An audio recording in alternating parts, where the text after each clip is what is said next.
ఐటీలో ఎంట్రీ కావాలా? Trainee software engineer గా అజా కోడింగ్ ట్యూటర్ లో 2 వీక్స్ ట్రయల్ పీరియడ్ లో వెంటనే చేరండి. గుండెపోటు ఎప్పుడు ఎవరి ప్రాణం తీస్తుందో తెలియని పరిస్థితి. కళ్ళ ముందు కుప్పకూలిపోతున్న ఘటనలు ఎన్నో చూసాం. తాజాగా మరో యువకుడు గుడిలోనే గుండెపోటుతో కన్నుమూశాడు. అప్పటి వరకు ప్రదక్షిణలు చేస్తున్న అతను అకస్మాత్తుగా కింద పడిపోయి ప్రాణాలు వదిలాడు. ఇదంతా అక్కడి సీసీ కెమెరాల్లో కూడా రికార్డ్ అయ్యింది.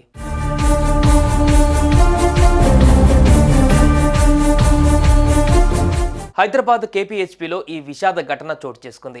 విష్ణు అనే 31 ఏళ్ల వ్యక్తి స్థానికంగా హాస్టల్లో ఉంటూ ప్రైవేటు ఉద్యోగం చేస్తున్నాడు. కార్తీక మాసం కావడంతో ఉదయాన్నే లేచి బస్టాప్ వద్ద ఉన్న గుడికి ఉదయం 7 గంటలకు వెళ్ళాడు. అక్కడ ప్రదక్షిణలు చేస్తుండగా కాస్త అలసటగా ఫీల్ అయ్యాడు. దీంతో నీళ్లు తాగి మళ్లీ ప్రదక్షిణలు చేసేందుకు వెళ్ళాడు. ఇంతలోనే నిలుచున్న చోటే కుప్పకూలాడు.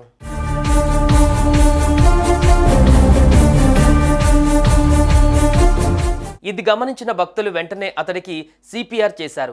అనంతరం 108కు కాల్ చేసి అంబులెన్స్ ద్వారా ఆసుపత్రికి తరలించారు. విష్ణువర్ధన్ అప్పటికే తనువు చాలించినట్లుగా డాక్టర్లు తెలిపారు. విష్ణువర్ధన్ ప్రదక్షిణలు చేస్తూ సొమ్మసిల్లి పడిపోయిన దృశ్యాలు సీసీ కెమెరాల్లో నమోదయ్యాయి. కాగా విష్ణు మృతి చెందిన విషయాన్ని అతని కుటుంబ సభ్యులకు తెలియజేశారు. అటు కేసు నమోదు చేసుకుని దర్యాప్తు చేపట్టారు పోలీసులు.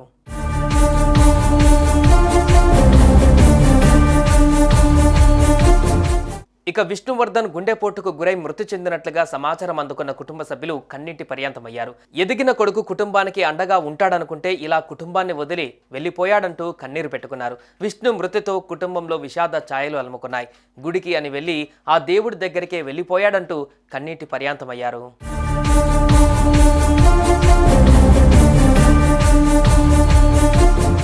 మృత్యువు ఏ రూపంలో వస్తుందో చెప్పలేం.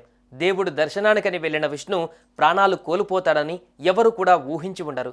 కానీ ఏం చేస్తాం, విష్ణు మృతి ఆ కుటుంబానికి తీరని లోటుగా మిగిలింది.